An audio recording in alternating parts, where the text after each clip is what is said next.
Good morning, everyone. Welcome to this course, Making Savvy Home Energy and Solar Upgrades, how energy efficiency upgrades and solar PV systems can enhance existing homes.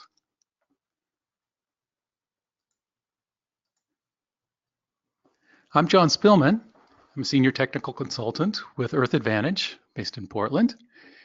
And we've developed this course to help inform the real estate professionals on the opportunities available for enhancing existing homes and how, well, let's get into the content a little bit more before I dive in too much. Finish the introductions here and cover our sponsorship. Earth Advantage is a nonprofit based in Portland, and we are generously supported by the following organizations to help further our mission towards enhancing how buildings are constructed and improved over time through sustainable building practices, energy efficiency, and promoting renewable energy. I also would like to thank the Oregon Association of Realtors for hosting this webinar and making it available statewide, so everybody has the opportunity to attend this course easily from their office or their desk, wherever you happen to be this morning. So once again, thank you for attending. So I'm going to go ahead and launch into what we're going to look at today, our learning objectives. So we'd like to learn about the many benefits of energy efficiency upgrades. And there are many benefits to focus on and cover and explain to homeowners and interested parties, because it's not just about only saving energy and lowering utility bills. There's many other side benefits that comes with energy efficiency. So we want to come away with understanding how guiding your clients to energy efficiency upgrades can help your business. And we'll cover a little bit of building science, high performance homes, and a historical perspective of residential buildings in the US in terms of how they've been using energy and managing the forces within them over historical time periods and up to today with the modern building techniques and materials that we have available. We'd like to gain an understanding of what the typical energy efficiency upgrades that are usually installed that help improve the performance of the homes with regard to their energy efficiency and their comfort and their health and durability. And then we want to have come away with a good understanding of local energy efficiency programs and resources that are available to help homeowners make these changes to their homes. And in the second half of the presentation, we have a whole section on solar. So we really want to have a good idea about what makes a good candidate house for adding solar PV systems, and learn about the value and the benefits of adding solar to an existing home.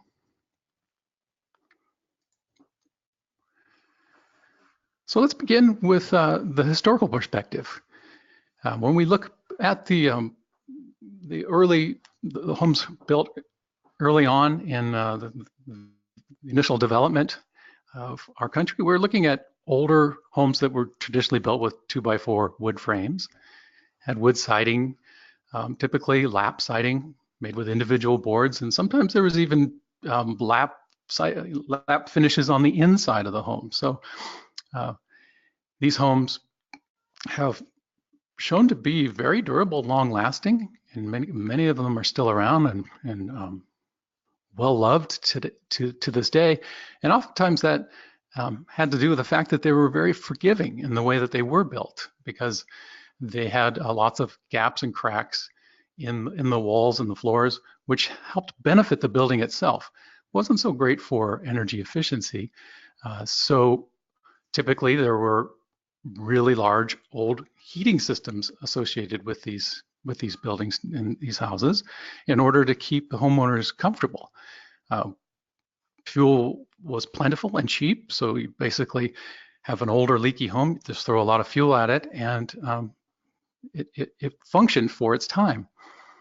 And then the other benefit of throwing all of that heat into the older leaky structure was that it not only kept the homeowners comfortable, but it also helped keep the structure dry. And that's that forgivability that I was just mentioning that was built into the structure.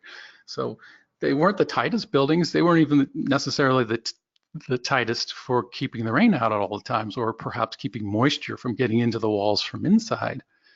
But it wasn't really a problem because the air leaks and the warmth that was traveling through the walls and the floors and the ceilings were able to quickly dry it out. So oftentimes when somebody does some remodel work on an older home and they open the walls, they will find water staining inside the walls. It's quite typical. And wood's very forgiving that way. It can get wet, dry out, wet, dry out. It's not a problem. It's when it gets wet and stays wet that we end up having some serious issues with potential decay. So that was some of the benefits of those older homes for the structure.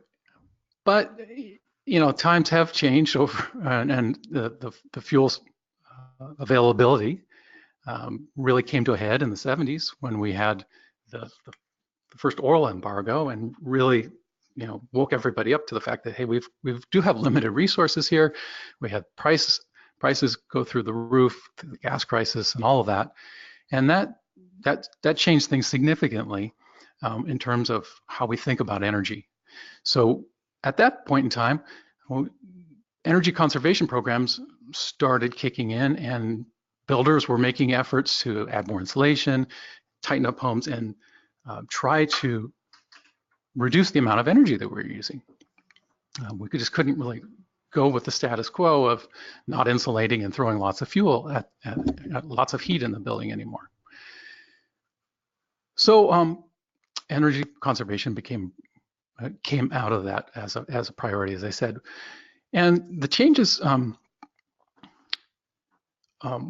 that were being made by the builders were sometimes successful, but there were some times where it wasn't successful. There wasn't a real deep understanding of building science at the time. And that is to say, what is building science is how is the energy and the moisture and the air moving through the building. So consequently, even though there was a lot of success, there was some failures. And there was definitely some building failures where moisture had unfortunately been built, or the structure had been built so that moisture was being trapped in certain spaces, and then there were some serious building failures and mold problems. So all of these events eventually led up to the fact that scientists, and probably, of course, lawyers, got involved to try to figure out what was going on, who's to blame, and how are we going to fix this? Because this is not working, this change that we're making in many cases.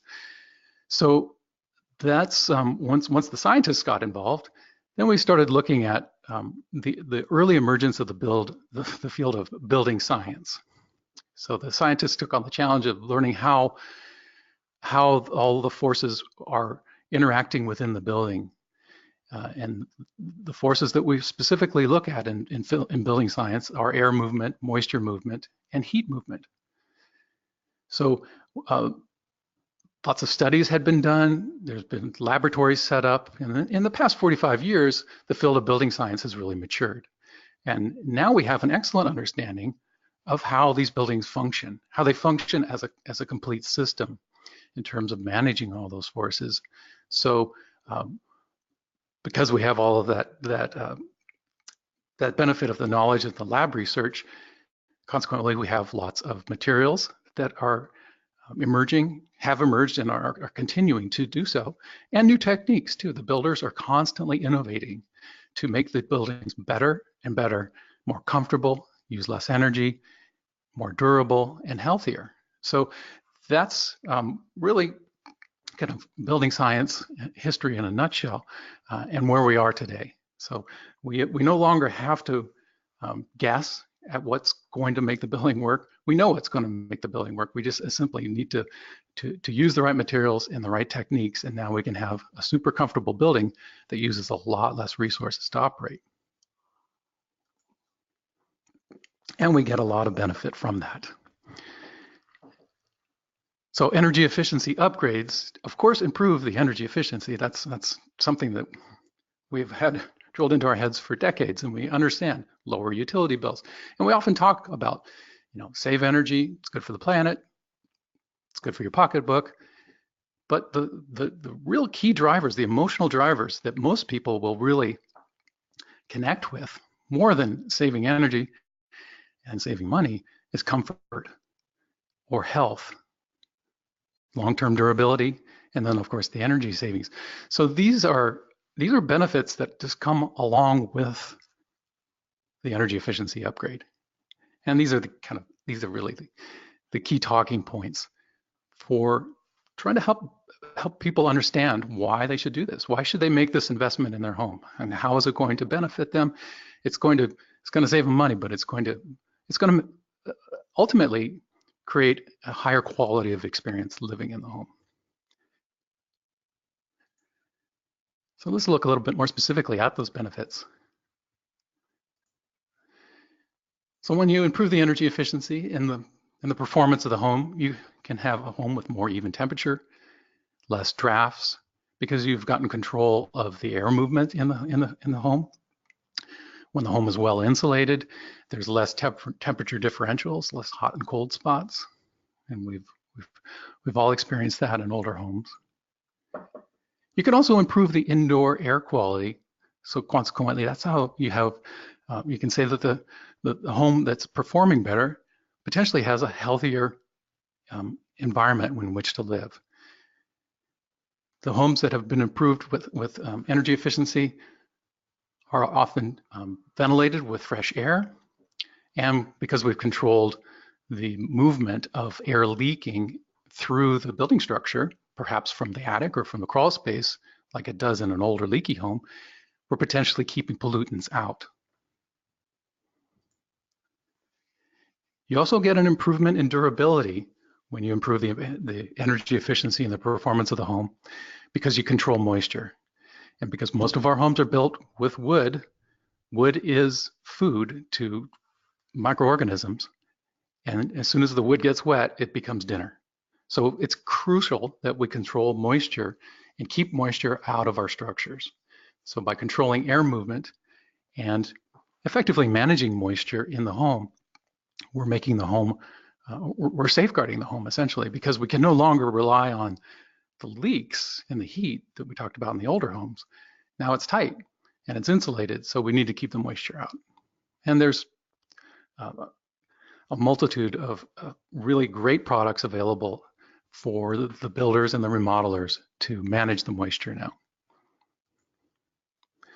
And then of course the energy savings and lower cost is the benefit that we're all very familiar with energy efficiency.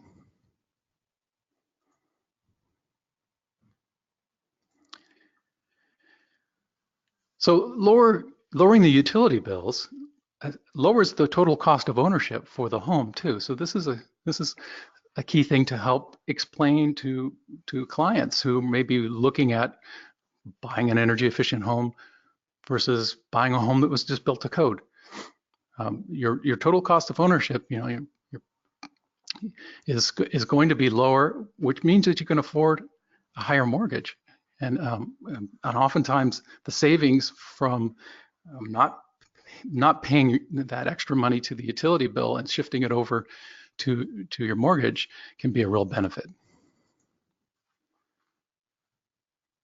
So that means, and in some cases, certain clients may be able to reach a little higher for a more expensive home, or have more disposable income for other purchases. And then there's just another non-tangible benefit, but the sense of pride that you're making a difference, that you're saving energy, you're not wasting energy, you're not putting more carbon into the atmosphere than's necessary, because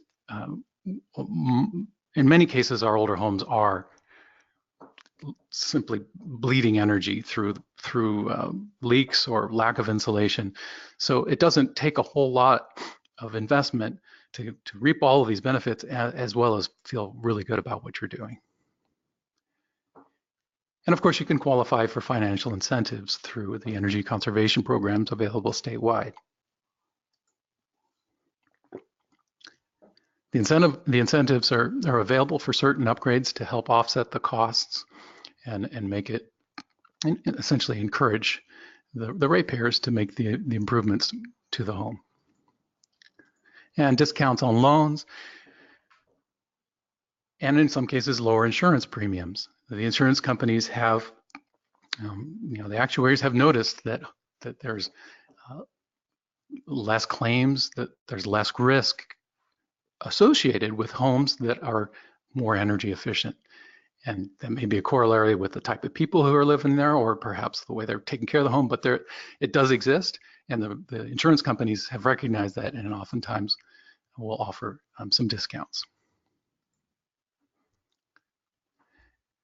So let's move over to what's in it for you as the real estate professional, the broker benefits of encouraging and helping your clients save energy and make energy efficiency improvements to their home. Well, somebody living in a comfortable, healthy, durable home is going to be a satisfied and happy client. And that's, of course, got to be one of your top goals, is to have happy clients so you get repeat business, referrals, word of mouth from them. Increase trust, being knowledgeable about how your clients can improve their home is value add for your services, which can give you a competitive advantage. And you can be viewed as a leader. Not everybody takes the time to take a course like this or to learn about the conservation programs available through Energy Trust of Oregon or other utilities around the state. So this is a place where you can stand out in the crowd.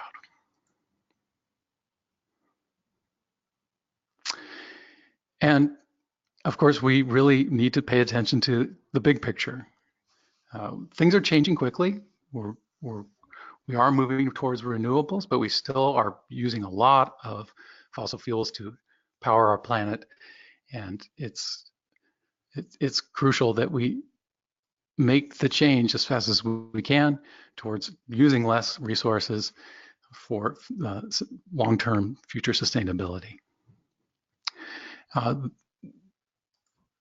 To give you an idea, we're looking at quite a lot of potential when it comes to residential structures.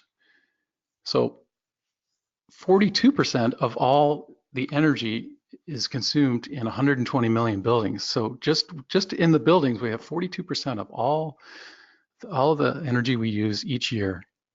So that's a huge opportunity, given the fact that so many of our buildings are older building stock that have opportunities.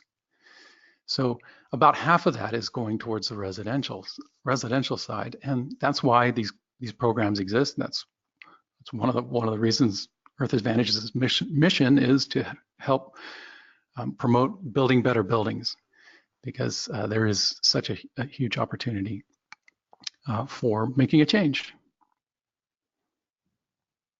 The median year built for existing homes in the United States is 1973. So we have quite a lot of opportunity, as I mentioned, in the older building stock. And saving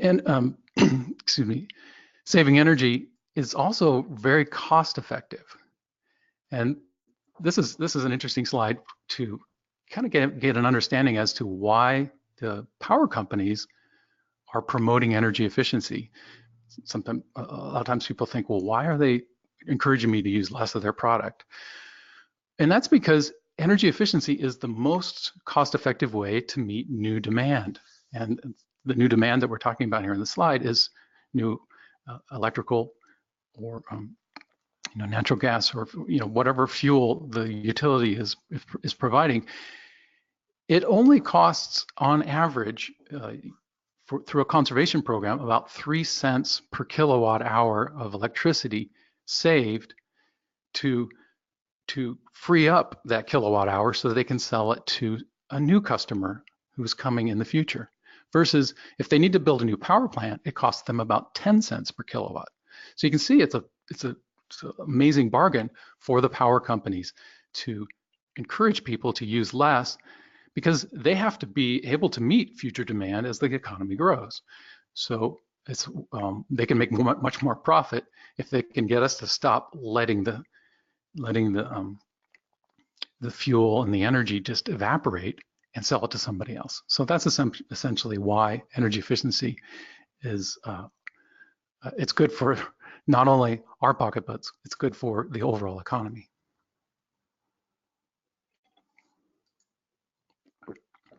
So next, let's move into the typical cost-effective upgrades that we see and are encouraged through the energy conservation programs, through organizations such as Energy Trust of Oregon or local utilities.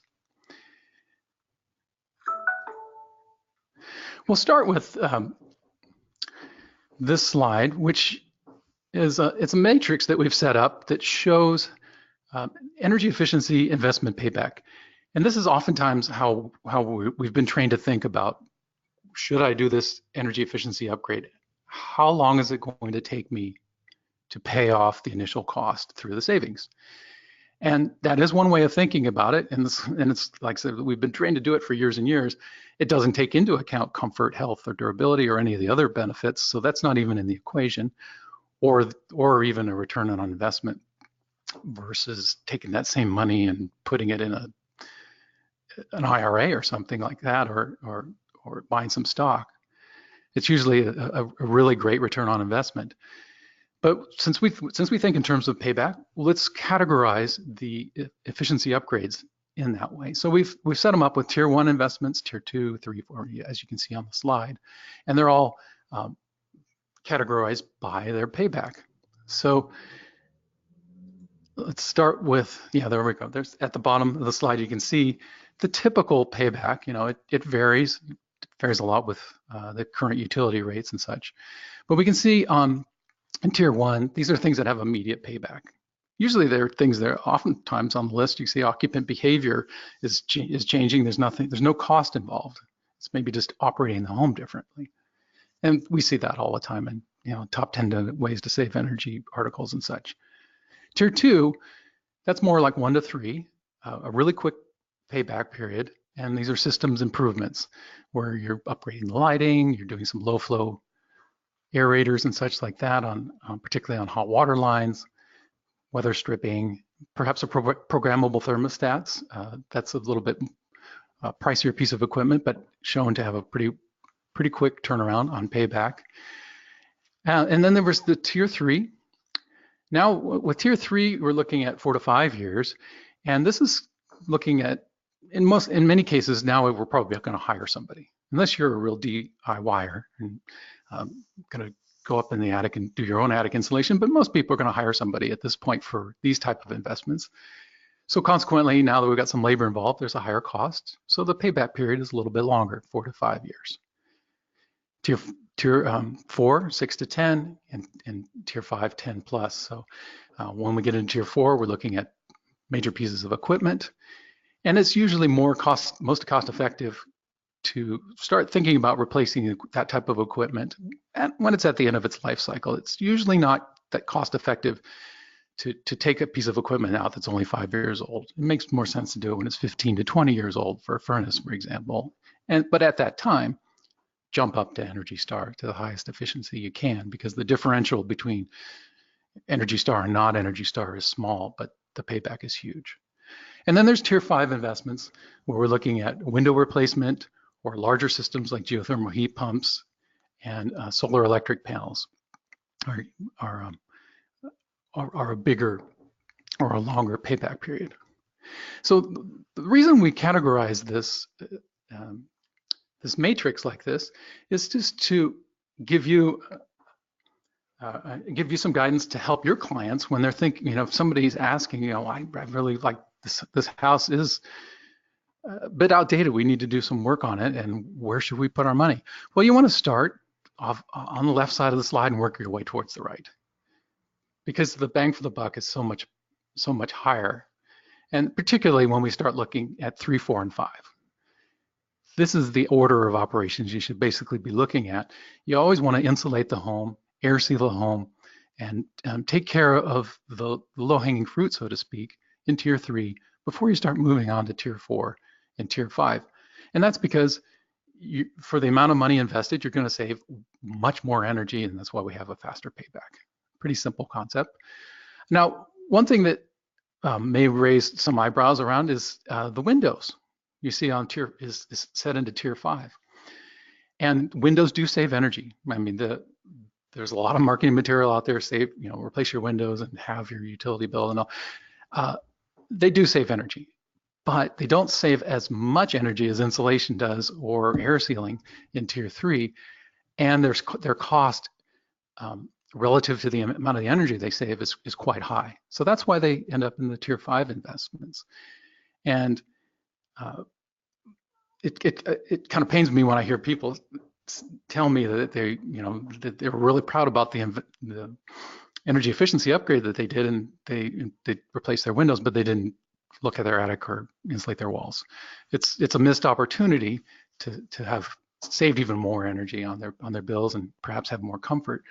Now, that's, to be fair, windows are oftentimes not only replaced because of energy efficiency, and I know that. Oftentimes it's aesthetics or functionality of the older windows. So there's other considerations involved. But the long story short, you should definitely look at the insulation first because it's so cost effective and a faster payback.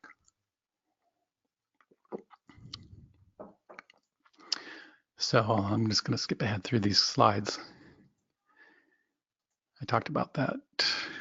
Talked about these already. Okay, so let's move on to house as a system.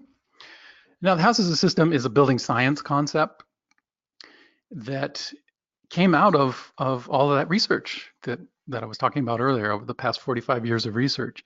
And you don't need to know a whole lot about the house as a system other than it does exist and that it's important to pay attention to. When we say that, we're basically trying to get a perspective on the home that's comprehensive so that the whole home operates to its optimum potential, uses the least amount of energy, and it's the most comfortable.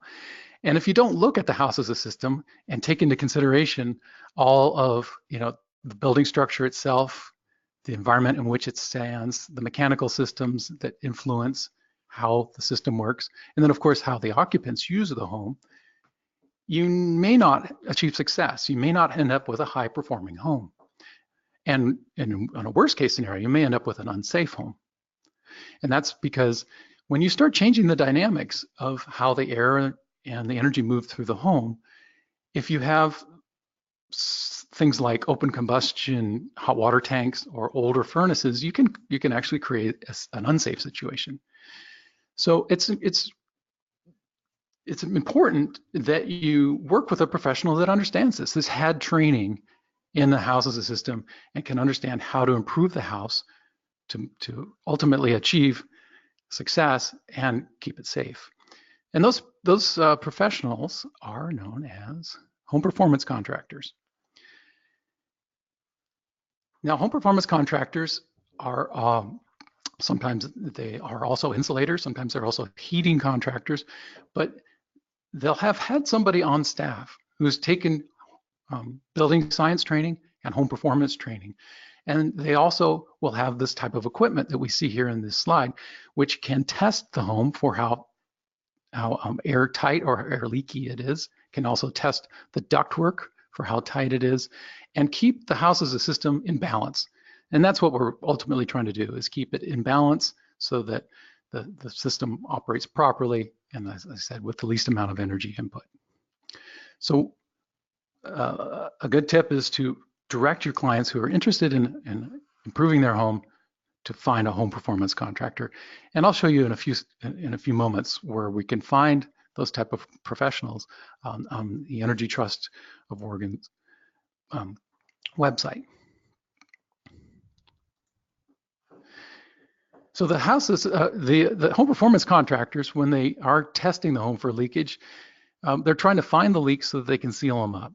And this is one of the first things that we'll look at in terms of one of those tier 3 investments that I was talking about is air sealing the home. And where does the home typically leak.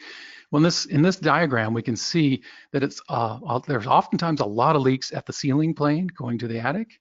There can be leaks coming in to crawl spaces and up through floors. And there can also be leaks happening up through wall cavities.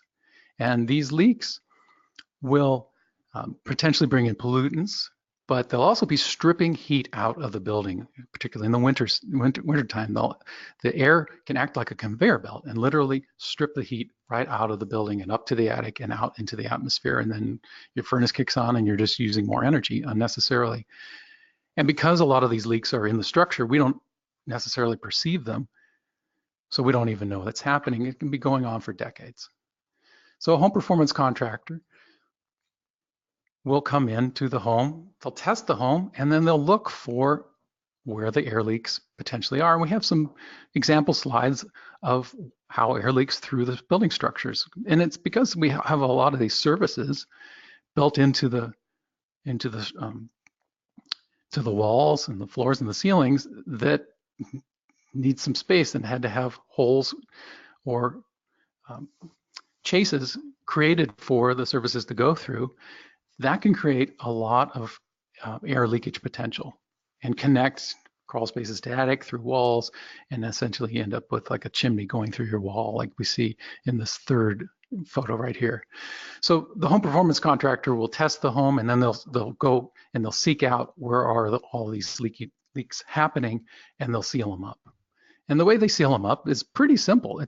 Most of the cost involved is on the labor side because the materials are essentially foam and caulk, sometimes a rigid foam board. So what we see here in this slide is on the left, we're looking at a drop soffit, probably above a kitchen counter with a can light. You can kind of see there in the corner. And that can light can allow for leakage and can flow up and come right up, take heat right up into the attic. So they'll essentially seal off places like that where there's air leakage and also the insulation is not going down into that space, so it can be a cold space. And then all the other penetrations around things like electrical outlets or gaps and cracks, wherever they may be. Chases are another big culprit, places where perhaps heating ducts are going up through a hollow cavity in a wall and it's not sealed at the bottom and the top. So they essentially what the home performance contractor does is they'll attack it from the attic, and they'll also go into the crawl or the basement, and they'll look at the high and low. And as we saw in that diagram earlier, that's where a lot of leakage is happening, is high and low in the building. Now, after the home is air sealed, and we have a good control over air leakage and air movement in the home, the next step is to insulate. And we're all very familiar with insulation. It's cheap, it's effective, it does its job really well. It improves the home performance, it saves the energy, and of course it improves our comfort. And in some cases, depending on the insulation and the amount, can actually help reduce noise from the outside. So lots of benefits to adding insulation. Another tier 3 investment is sealing up the ductwork. So if you have a forced air heating and cooling system and it has leaks in it, you essentially have leaks in your building shell because those ductwork, all that ductwork is connected to your conditioned space. So if you think about it in a way, those are like little miniature walls. So if you have a hole in your duct, you have a hole in your wall because oftentimes the duct is down in a crawl space or up in an attic. More and more they're in the attic. So we don't want holes in our walls. We don't want that air leakage happening through our ductwork because we're going to be losing energy. We're going to be paying more to operate the equipment, and we may be drawing pollutants into those leaks too. If it's one of the ducts that's on the return side where the air is going back to the furnace. So duct sealing is always a go-to for an energy efficiency upgrade. Improves the home performance, saves energy, more comfort. The air quality, if there is leaks, pulling pollutants in, and can also improve durability. And that's in a situation where perhaps moisture is being pulled in through a leaky duct, or it's just essentially throwing the whole system out of balance when you have leaks in your ductwork. So it's really unacceptable to tolerate those leaks, and it's really easy to fix. It's essentially, again, labor and this gooey material called duct mastic, where they go around and they seal up all the joints.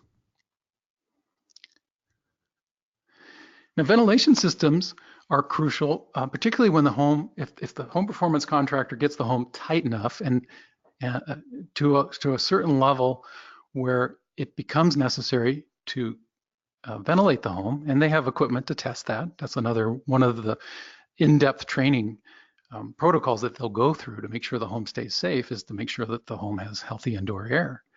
So once the home gets tight enough and reaches a level which is set by ASHRAE, the home performance contractor will then install a ventilation system.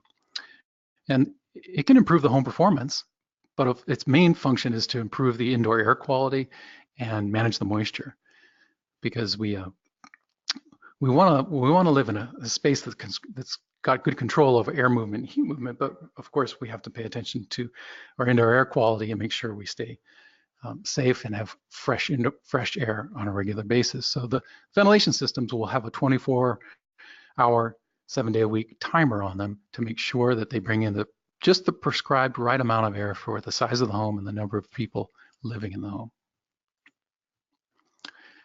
So let's move on now to the Tier 4 upgrades. And then now we're starting to look at heating and cooling equipment upgrades, which improve home performance and save energy. And these are things that we're probably all very familiar with. It's time to upgrade that old furnace, and you clearly see a dent in your utility bill immediately, because the equipment keeps getting better and better and better, particularly the heat pump technology. Well, even the gas furnaces, as we see on the left, they're all just climbing and climbing and climbing in their efficiency levels, which is fantastic for our goals of using less resources.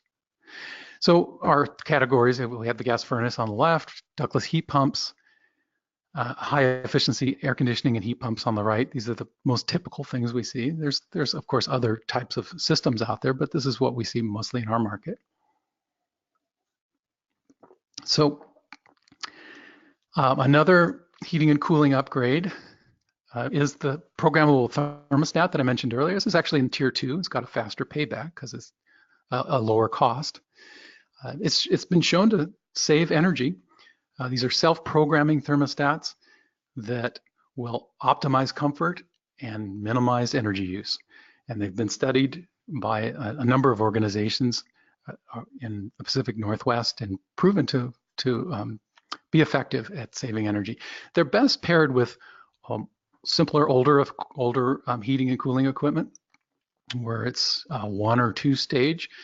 When you have the newer, fancier furnaces or heat pumps that have super high efficiencies and already come with a smart thermostat, it's best to use the one that comes with the manufacturer.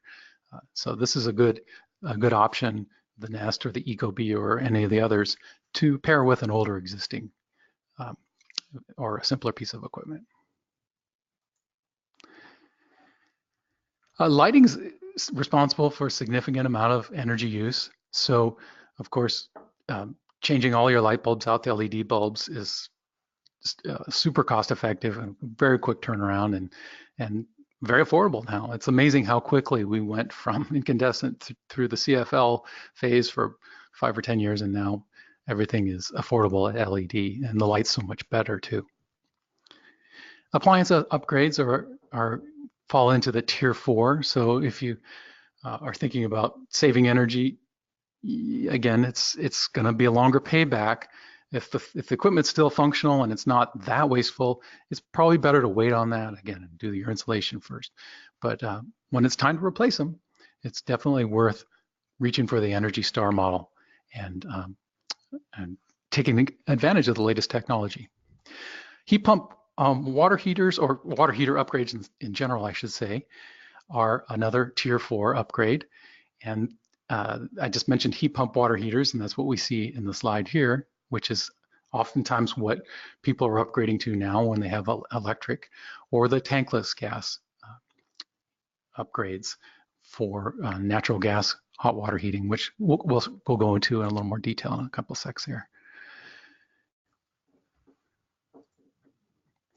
So the ductless heat pumps, we're getting more and more familiar with those. They are fantastic upgrades, and they work really well for an existing situation because you can put them in without too much disturbance. It's usually just a hole through the wall for the refrigerant lines to get to the outside. And so we're seeing those more and more in existing home upgrades. They're fueled with electricity. They have extremely high energy efficiency levels, 250 to 400% of conversion of, so that's essentially $1 in to $2.50 to $4 of heat out. And they do that by moving the heat from outside to inside. They don't create heat, they just move heat. And that's why they can have those tremendously high energy efficiency levels. All they need is enough energy to run the pump of the compressor and the fans. They provide both heating and cooling, nice benefit. So if you're upgrading your heating, you also get cooling with it for that particular zone. And we already covered that. They're very quiet. The way they work is they come on and they get to the set point temperature, and then they ramp down so that they're just trickling heat or trickling cool into the space after it already meets it, and it stays on all the time. Consequently, you hardly ever hear them except for at the very beginning when they first fire up. It provides zoned conditioning, which is a nice benefit too, to save energy efficiency or save energy. You use them where you need them when you have multiple zones. And they have very high customer satisfaction. Once people have experienced a mini split, they absolutely love them. And of course, lower electrical utility bills comes with that extremely high energy efficiency. Ducted heat pumps, same technology, fueled with electricity. Their range of energy efficiency is also very high, around 250 to 380%. There's probably some models that are even climbing higher than that now too, because as I mentioned, the equipment keeps getting better and better. And they provide both heating and cooling, but in a situation like this, they are mated up with an air handler and ductwork. So you have this, you get the same benefits of the high energy efficiency, and if you're a client or you yourself are not thrilled with the look of the ductless heat pump, which I know many people have some reservations, this is a great way to take advantage of an upgrade for very high efficiency and just going with a ducted heat pump. So again, the benefits of ducted heat pumps is they provide heating and cooling, but with a traditional ducted delivery. They'll lower your electric costs. And they can be paired, as it says here, with a high efficiency gas furnace for what's called a hybrid heat pump. So that is becoming a popular option in many cases where there's a gas furnace and then a heat pump is added, piggybacked with the gas furnace. And that way you can take advantage of the high efficiency of both of those types of equipment. It's a bit more upfront cost, but what it does is it can help lower your energy bills even more, because the ducted heat pumps are very effective at moving heat, but once the temperatures drop down to 35 or below, they, even though they're still moving heat, they have essentially electric furnace backup in them. So they kick on an electric furnace and the efficiency drops a bit when it gets super cold out. And the reason they work that way is just to keep the temperature coming out of the vents warm enough so that there's not comfort complaints. So if you have a hybrid heat pump, where instead of the electric furnace as the backup, you have the gas backup. So then you have the best of both worlds. You have that really high efficiency for when it's 35 degrees and above, and then after that it kicks in as a gas furnace.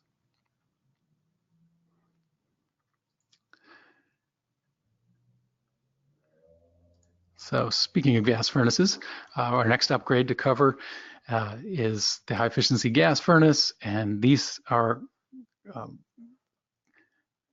have improved significantly over the past couple decades too. It used to be To get to a high efficiency furnace, the high end one was about a 90% efficiency AFU rating.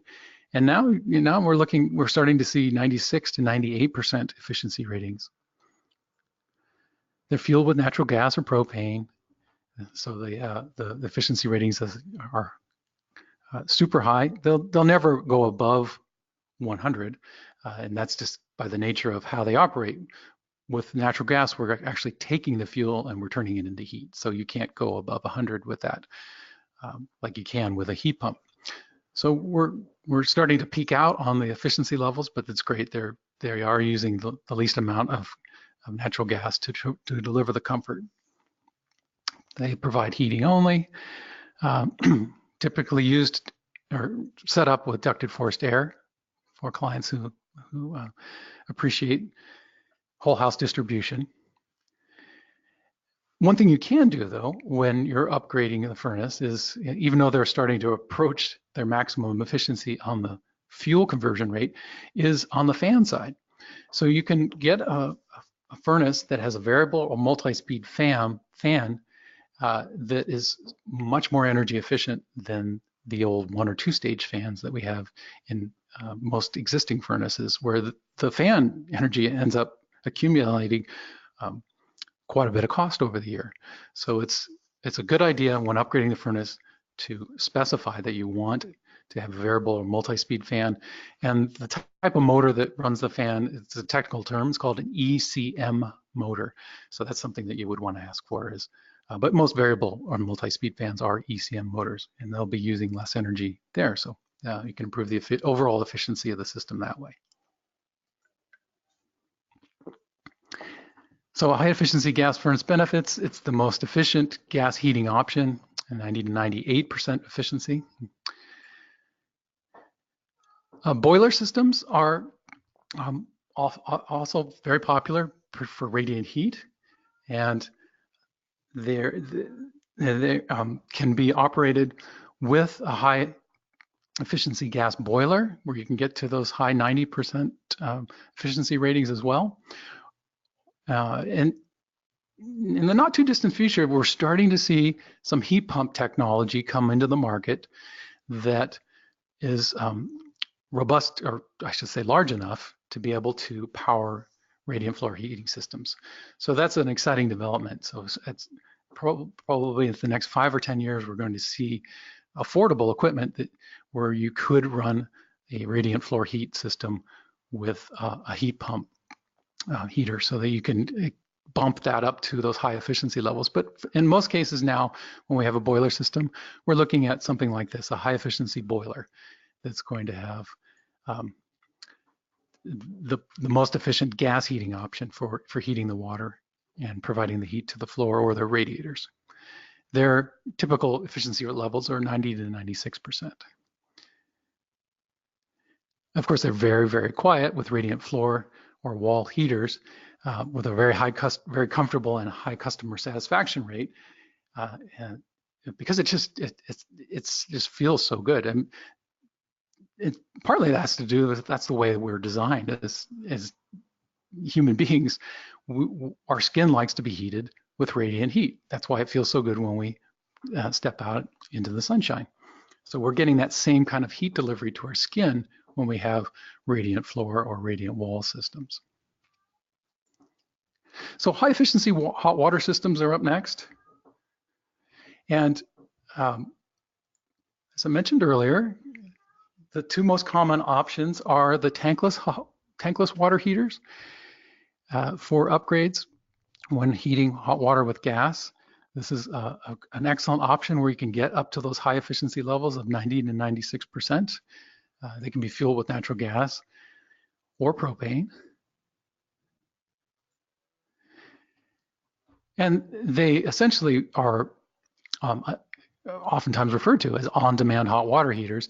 They sense when hot water tap's turned on and the water starts flowing through, so that essentially just tells the unit to come on, lights the burners, heats just the water that you need, and then shuts off when the tap shuts off. So these are an excellent option for saving energy. And it's depending on your perspective, a comfort upgrade too. You never run out of water. Of course, that has other ramifications for water resource use, but and energy use too, of course, if you have teenagers in the house.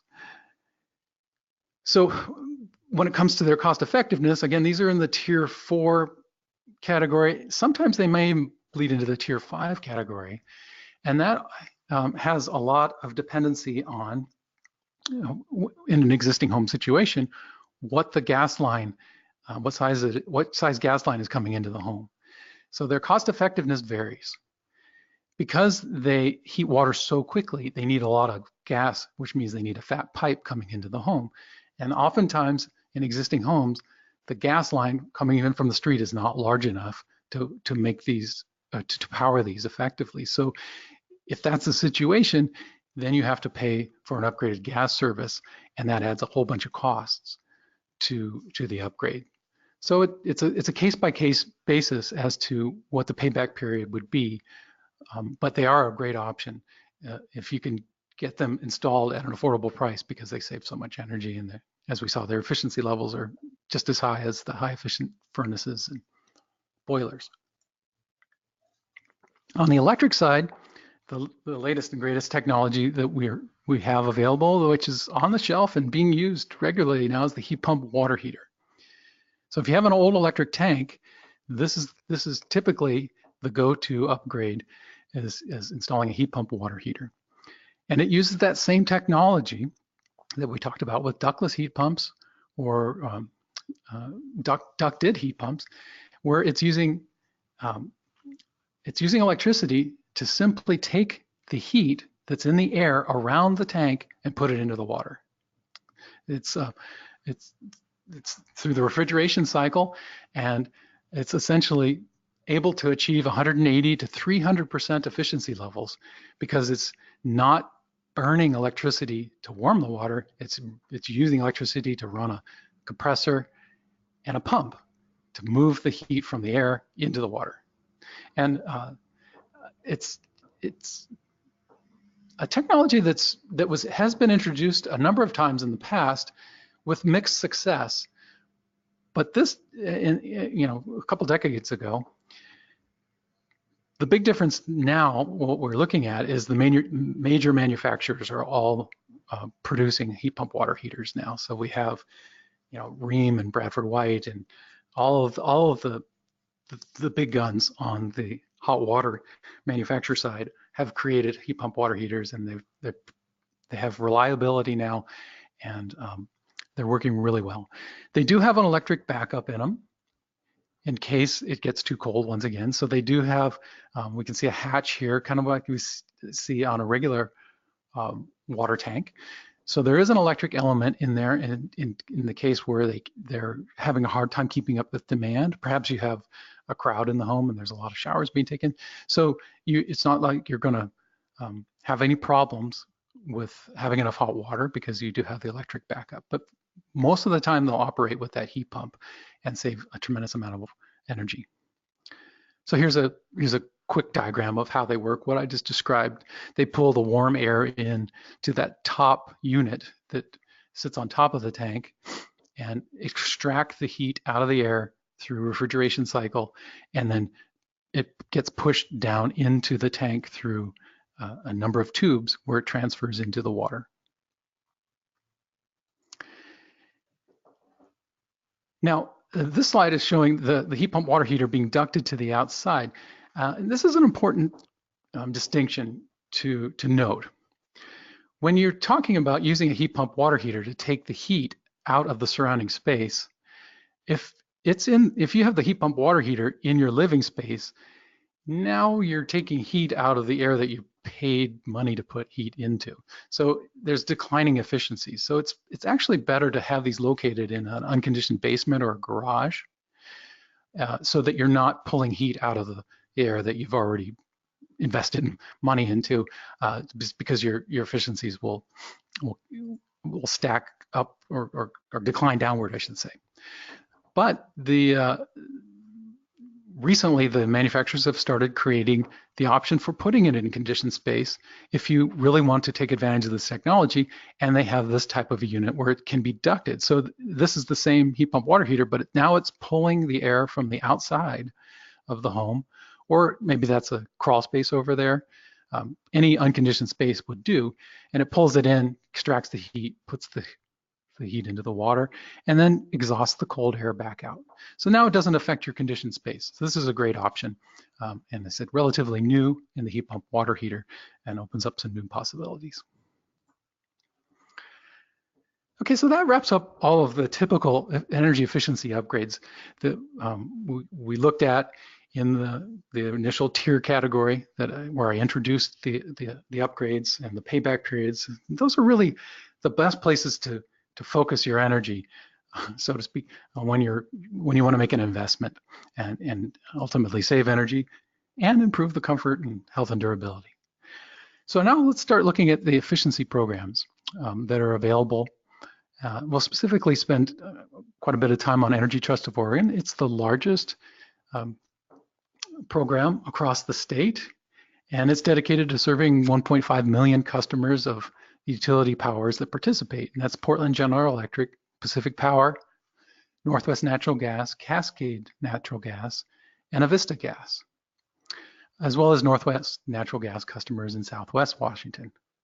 So here's a link to their website, and this is really, if you're working with a home that's connected to any of those utilities, this is the go-to website and resource for helping your customers find incentives, find professionals to do the work properly, advice, tips. It's an amazing resource to take advantage of and to help your customers be aware of. Here's a bit of a synopsis on the Energy Trust. Well, basically their flow for existing home customers and how they have designed their program to engage with the homeowner. They have what's called an Energy Saver Kit, where you can order some conservation measures and have them sent to your home. There's a home energy review. They provide cash incentives to help offset when actually doing the work.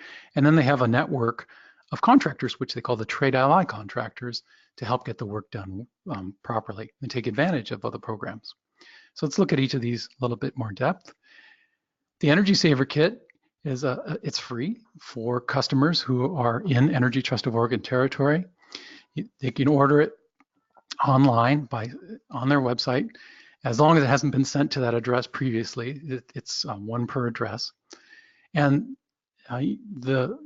your customers can receive free LEDs for standard or recessed fixtures, faucet aerators, high-performance shower heads, and then, of course, in the kit they provide collateral and materials to help the homeowner take the next step and engage with the program and get an understanding of what they can do to improve their home. Now, this is something you could order on behalf of your customers, maybe have it show up as a welcome gift. You can't order a bunch of kits and have them to give out. They always go directly to the address. But you could, as I said, for a new customer who's just moving in, you could order it on their behalf and have it show up. The next step is their home energy review. This is essentially a free online mini survey about the home, its characteristics, what types of equipment are in there, and the insulation levels and so forth. So it's a quick 10-minute survey that anybody can do about their home, and then it will come up with a brief report that provides suggestions and potential opportunities for improving the home. And then there's the cash incentives, which are to help offset the cost of making the improvements. And they have cash incentives for everything we see there on the left in the bullet points currently. The cash incentives change over time. So it's important to stay abreast of what Energy Trust is currently offering. And that's because the Energy Trust is regulated by the Public Utilities Commission, and everything that they put an incentive out for needs to be cost effective and within 10 years, within a 10-year payback period. So these will change as market conditions change. So you can download this sheet that we see here in the screenshot on the Energy Trust website to see what the latest incentives are. And we can see in the examples here, there's a certain amount of money per square foot for insulation. For a furnace, there's a set amount. So it varies depending on the upgrade, but this is a great opportunity that everybody who's going to improve their home should take advantage of if they're in Energy Trust of Oregon territory. And then the Trade Ally contractors that I mentioned, they have a searchable database on their website where you can get to it anywhere on their website. It's always linked at the top here where it says find a contractor, and that'll take you to this page where you can put in your location and choose the type of contractor you're looking for. So in the situation where it is going to be a big upgrade and you want to look for a home performance contractor, as I mentioned earlier, I highly recommend that you recommend that to your clients so that the job's done well. You want to go to this drop down where it says I need help with and look for home performance with Energy Star is the name of the program. And that will bring up a list of those contractors who have had that training. And as I mentioned, there's the link at the top to get to the Trade Ally contractor search page. Now, for those of you who are working, perhaps you're located in areas that are not within one of those utilities, perhaps it's in a co-op territory or a municipal utility, you simply want to contact your local utility and find out what conservation programs they have. Most of them offer a conservation program. It's required that they do so, and it's in their best interest as we talked about it. So you simply want to contact your local. Now, if you're not sure who the local is, there is a website here, DSIRE, which is the Database of State Incentives for Renewables and Energy Efficiency. So this is a nationwide database. You can use this link to search up and find out what may be available for those of you who are not working in the markets that are part of the Energy Trust of Oregon's territory. Okay, so that wraps up our energy efficiency section. And I'm sorry, I forgot to mention at the beginning when I did the introductions that if you have some questions, we'd be happy to answer those by email at the end. So you can go ahead and type those into the chat box or the question box if you have that on your GoToMeeting module, and we'll be able to answer questions for you by email. So that brings us to our solar section: renewable power generation, solar photovoltaic systems. So in this section, we're going to look for what a client wants to look out for if they're thinking about buying a good candidate home for adding solar systems. What makes a good candidate home for adding solar? And we also want to have a good idea of the value of adding solar systems in the marketplace. We'll also cover, a little bit of the nuts and bolts of how they work. So where do solar systems work well in the United States? This is a map that's provided by U.S. Department of Energy, the NREL lab. This is actually one of those labs that I was mentioning earlier that came out of the whole evolution of the energy crisis and building science and all. It's one of our foremost labs. So they produced this map that shows what we see as a solar resource.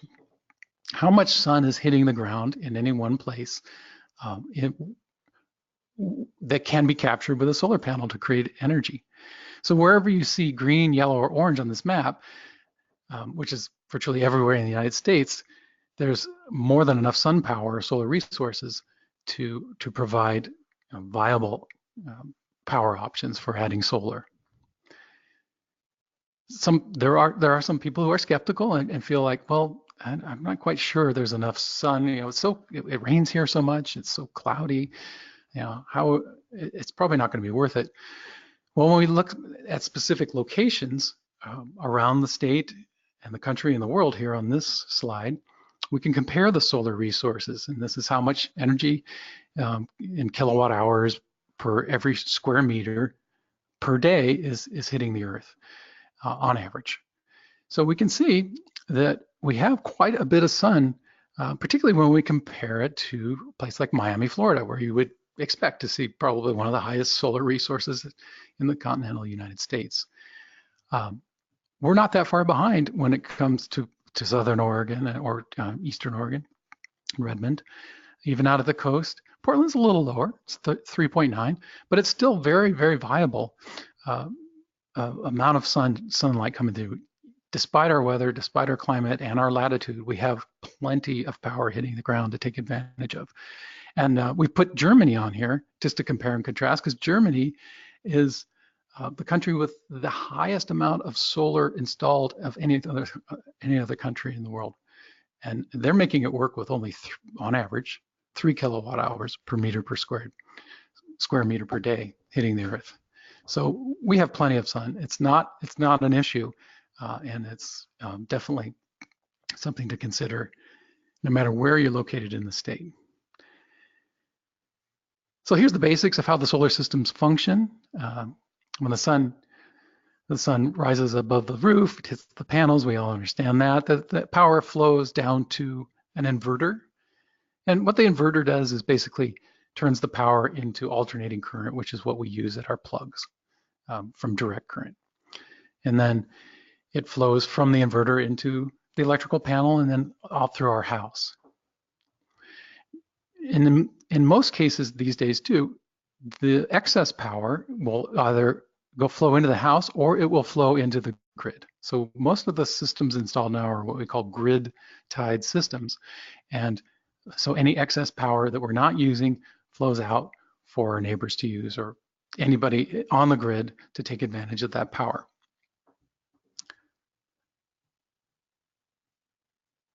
So what's a good candidate house? Let's move on to that now.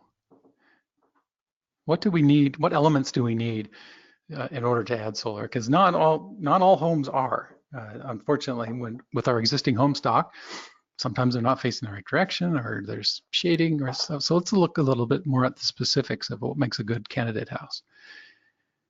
Well, you need clear roof space for the modules to go on. So there has to be enough space, enough area available without skylights, dormers, roof vents, or any types of things that are in the way where you can't mount the panel. So you're looking at a clear roof space. You also have to take into consideration egress. And we have a diagram here that shows the typical egress, which is for the fire code. So in case the firefighters need to get up there and fight a fire, they need to be able to get to the peak. So that's why that's built into our code. So we have to take all that into consideration, the clear space, the egress. Do we have enough area?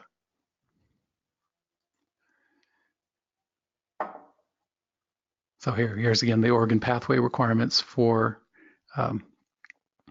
also 1 inch at the top. That's another slide on that.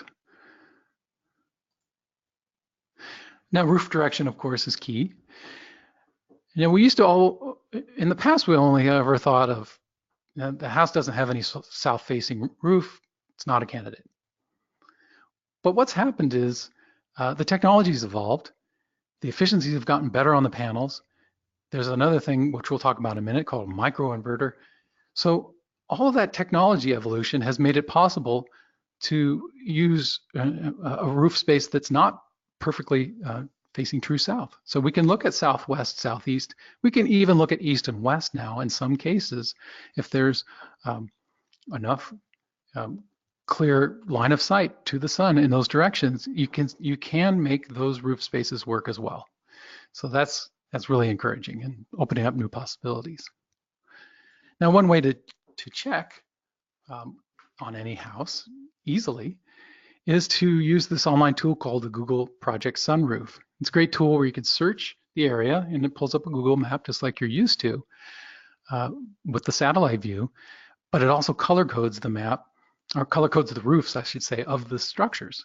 and it'll show you where there is good solar access on a roof, and it'll even put up a miniature, not miniature, a brief estimate of how much sun may be, or how much energy may be generated and how much savings you may realize. So this is a good tool to know about if you or you know somebody, one of your clients perhaps thinking about adding solar, is to just use the Google Project Sunroof. The link is here at the bottom of the slide. You will receive a copy of today's slide deck as a PDF, and the links will be live. Now, Google Project Sunroof has most of the metropolitan areas in it. They're adding more all the time. There may be some, if you try it in a very rural area, it may not have it in there yet, but they continue to expand the tool all the time. Shading is crucial. We need to pay attention to any surrounding features that may shade the panels. So in general, we're looking for shade free from 9 a.m. to 4 p.m. for an optimum candidate house. And the shading, you have to take into consideration, obviously, large mature trees around the home, but also, you may get shading from buildings, from neighbors. In many municipalities, we're starting to have some solar codes built to try to help mitigate this, but in the past, those solar codes did not exist, solar access codes. So you may have a situation where there's nothing you can do about it because there's a tall structure next to the building. So those are general things to look out for a good candidate house is shade free and so optimally south, but of course nothing facing to the north. I can't take advantage of those. Now the other technology that I briefly mentioned earlier is something called a microinverter. This is getting into the weeds a little bit, but it's good to be aware of. The inverter is that device I mentioned that converts the power to AC power, which is what we use at our plugs. And it's typically a big unit that's in the garage or on the side of the house. And it does it for the whole system. But one of the new technologies that has come out is the microinverter, where there's a small inverter. And what we're looking at is the bottom of an solar panel here with a microinverter, where it's converting the power just for that panel. So each panel has its own inverter and converts it. So essentially, the power coming off the roof is already converted. And why is that a big deal? Well, what it does is allows marginal situations to possibly become viable. So when we look at a microinverter system and it has partial shading on one panel, like we see here, say they put a leaf on this, but to simulate shade from a tree. So what happens is that whole array of 5 panels experiences a 10% loss. Now, if you have your standard solar install, where it has the central inverter down in the garage, and you have shading, you can end up with a 50% loss. So that's why it was so crucial to make sure that the site was really optimal in the past, is particularly when it comes to shading. So if you have a site that has partial shading, microinverters might make the difference. So that's something to talk to, of course, a solar contractor about. And the solar contractors are fantastic. They will come out to the site, when it's something you're considering, and be able to evaluate all of this in depth and find out, how much power is available and how viable the candidate house is.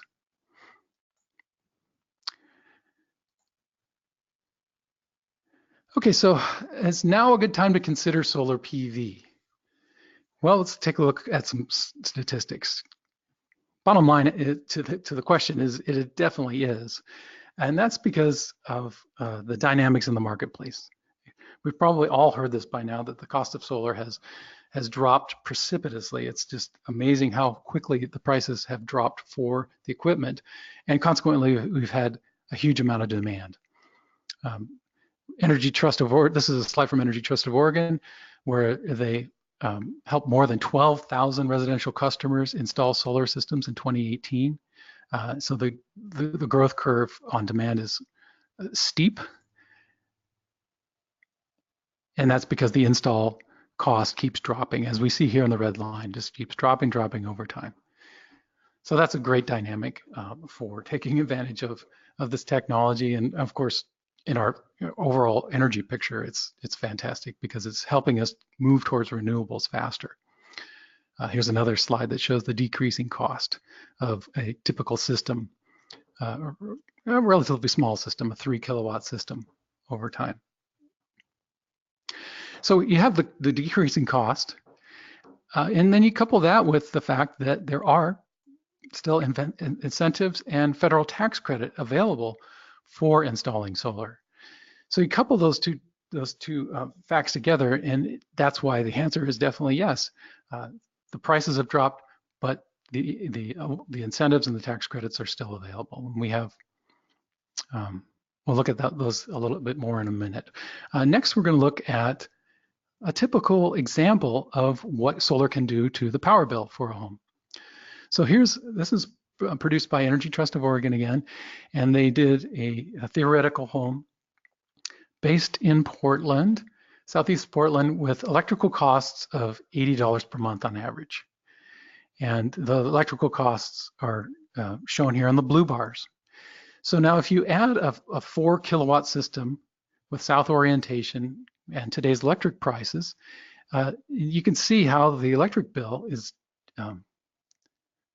significantly impacted in the gold bars. Of course, we're making a lot more power in the summertime, but even in the dead of winter, we're seeing savings. So overall, we're seeing a huge impact on the electric bill. So without the PV system, this home would have cost $960 per year to operate. Once this PV system is added, it's only $500. So $960 down to $501. So a savings of $458, which nearly cut the electric bill in half. So there's another example next on the next slide. We're going to see the same house, but now let's say we, instead of putting in a 3 kilowatt system, we put in a 5.5 system, 5.5 kilowatt system, which is becoming more and more the average size because of those lowering costs. Now look at our electric bills. I mean, it's huge. So now that $960 bill went down to $330 a year. So it cuts 2/3 off the cost of the electricity. So that's a huge benefit straight out of the gate by adding solar for the customer is directly on the utility bills. That's a no-brainer. This is the icing on the cake, though.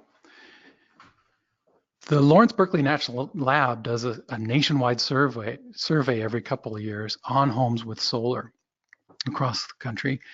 And they found that homes that had solar systems installed at the time of sale earned a $4,000 premium per kilowatt installed. So, you know, when we're looking at the 3 kilowatt system that was in our first example, that's $12,700 added to the sales price on average. Now that's across the whole country. It varies. The premium's even higher in places like California. So that's icing on the cake, as I say, because we're getting a return on our investment on our utility bill, and then we're getting another return on the investment at the time of sale.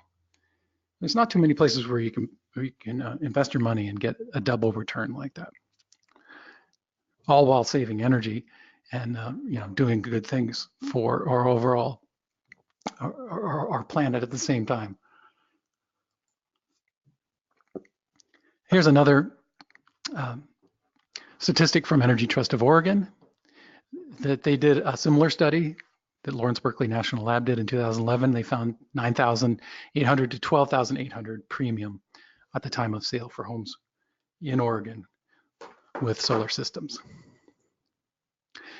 So to learn more about solar, again, Energy Trust of Oregon is a great resource to direct your clients to, or if you're thinking about it yourself, you can go to their website and click on the residential section and go to solar for your homes, and it'll take you step by step through even requesting an analysis, having a solar contractor who's a trade ally contractor come out and look at your home and provide a bid. So there's an online form for that. Here we have a link to the Department of Energy that provides you information about the federal energy tax credit. So if you're interested in doing solar and want to take advantage of that tax credit, you can go to this link, and that'll provide more of the details of how you take advantage of that credit. So the benefits of solar PV: lowers the operating cost for the homeowner, immediate return on investment, adds value to the home, secondary return on investment. It differentiates the home too. When you're marketing a home for sale with solar, it stands out. There's a lot of people who really appreciate solar, want to add solar to their home. It's a very popular item. Buyers can easily see and are typically attracted to the homes because it's a green feature to be proud of. It's making a statement. It's like driving an electric car. So that's another easily identified green feature and benefit to adding solar to the home. Okay, so that wraps our section on solar. We just have a little bit more to get through, and it looks like we'll finish on time. We've got 10 more minutes. So I want to cover opportunities for financing energy savvy upgrades. The main one we're going to focus on today is one provided by Fannie Mae called the Homestyle Mortgage Loan. And the Homestyle Mortgage Loan is offered to finance up to 15% of the as completed appraised property value of the home, which can result in quite a large loan opportunity. So it's basically, after you upgrade the home, how much is going to be worth? They're going to let you take out 15% of the improved home value to put towards energy efficiency. And in addition to that, not in addition to that, you can take advantage of one or two of these things. So there's the 15% of the as completed, or you can finance up to $3,500 without having to do any energy analysis report or appraisal. You can take out a loan up to that for upgrades that don't exceed that amount. But what I was about to say is, in addition to that, you can also use it to finance solar power installations. So it's not just energy efficiency; it's also renewable power. So great product to take advantage of when wanting to make some upgrades to the home or add solar. It can also be used to pay off higher interest energy improvement debt that may be associated with the home, including PACE loans in the past. So we have a link again to the Fannie Mae Home Energy Mortgage Loan at the bottom of the slide there. Okay, so next up, marketing energy efficiency. So now, if you're working with a seller who's done some of these upgrades and you want to make it shine, how's the best way to do that? That can be tricky. Oftentimes, energy efficiency can be an invisible feature. Maybe it's built into the walls. It's the air sealing. How do you market that? When it comes to something more overt, like upgraded appliances or furnace, that's pretty easy. You can walk people past that. But overall energy efficiency, particularly when it's done to a deep level, you really want to try to quantify that somehow and market that and make it understandable.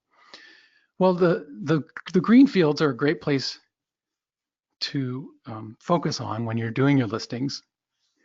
And here's an example of some MLS greenfields where you can, of course, include it in the public comments, but you really want to take advantage of certifications or energy labels if the home, if you've participated in that. So we'll talk about energy labels next. So if you have an energy label, or even if there is a green certification associated with the home, you definitely want to take advantage of the green fields that have been added to the MLS systems, note that, and include it in the public comments, and whenever possible, actually upload a copy of those documents so that it's available both for potential buyers and appraisers. So for energy labels, we have quite a few options available and which are being used statewide. So we have the home energy score, we have the energy performance score in the center, and then there's the HERS rating.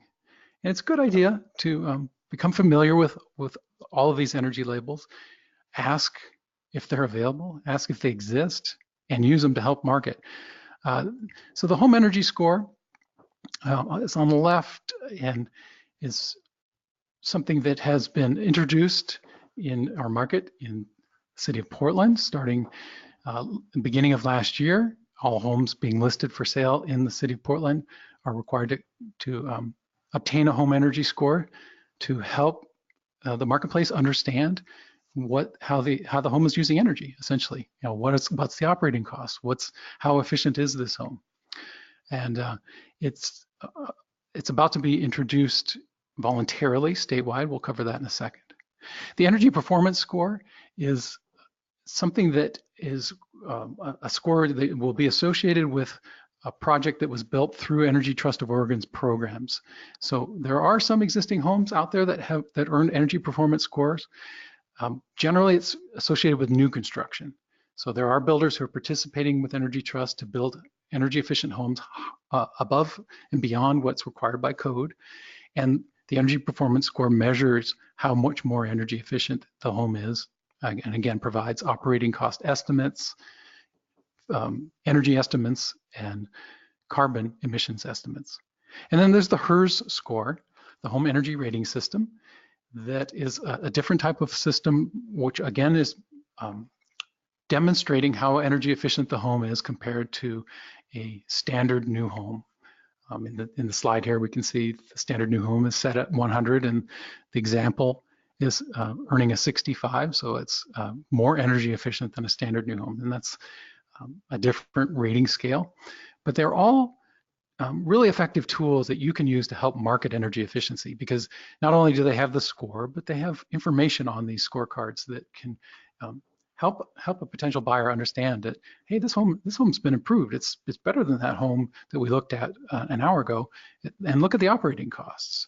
That's one of the things that can be really effective. The operating costs can really be used as a gauge, particularly when you have two homes where you have a score. You can say, hey, look at my total cost of ownership is going to be a lot lower if I buy this home because look at the energy bill estimate. So those are the types of scores available in the state.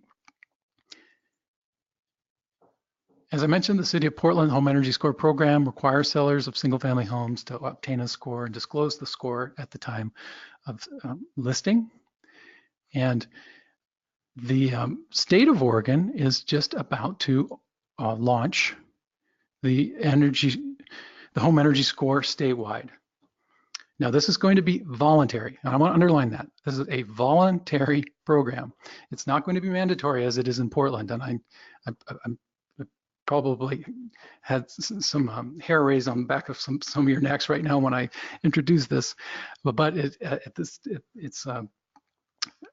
it's available through the Oregon Department of Energy, and it's again something that you can use as a tool to help market the home. And it's officially going to be launched in the next month or two. On June 18th, Oregon Association of Realtors is hosting another webinar where we're going to introduce the Oregon Department of Energy Home Energy Score. It's going to look very similar to the Portland score. It's going to function very similar, and in many cases, it's going to be the assessors who perform the score will be very much following the same protocol and everything for those of you who have worked with assessors in Portland. But as I mentioned, it's going to be available statewide. So look out for that webinar on June 18th to learn more about the Oregon Home Energy Score program. Okay, so the last couple slides are just some links to some online resources that we'd like to include in the presentation, where you can learn more about some of the topics that we've covered today.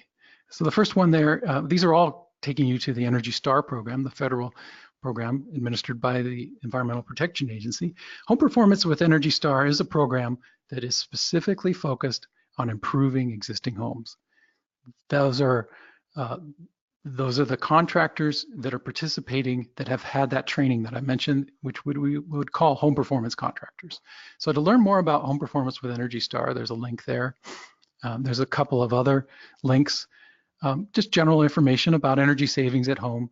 And it'll have more information about the things that we covered today, where you can spend more time with it if you want to go into more depth on energy efficiency upgrades for homes. And then some links, a link there to Energy Trust. And it looks like we have a repeat on the Energy Star stuff. So Energy Trust and Energy Star are our two main takeaway resources for you, as well as all of the links that I was pointing out through the PowerPoint. So once you receive the PDF, you may want to visit those sites that I pointed out, things like Google Project Sunroof. There's some great resources in there. Bookmark them so that you have them quickly available to share with your clients. So I hope you found this hour and a half informative and helpful. I really want to thank you for taking the time to be with us today and learn more about energy efficiency upgrades and adding solar to existing homes. If you've sent some questions in, those will be forwarded on to us and we will answer those by email. So I would like to wish you a great rest of your day and thank you very much.